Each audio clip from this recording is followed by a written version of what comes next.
how to add and remove app labels under your icon. Hey everyone, welcome back to the channel. If you are new here, don't forget to hit the subscribe button and turn on the notification bell to not miss any updates.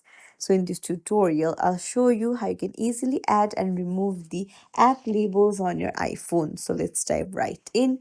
First things first, long press on any blank space of the home screen, and then the apps will start shaking and you'll see edit option appear on the top left. Tap on it, tap on customize, and you can see small and large option. If you tap on large, then you can see that the app labels have been removed. Now if you go to small again, then the app labels will appear.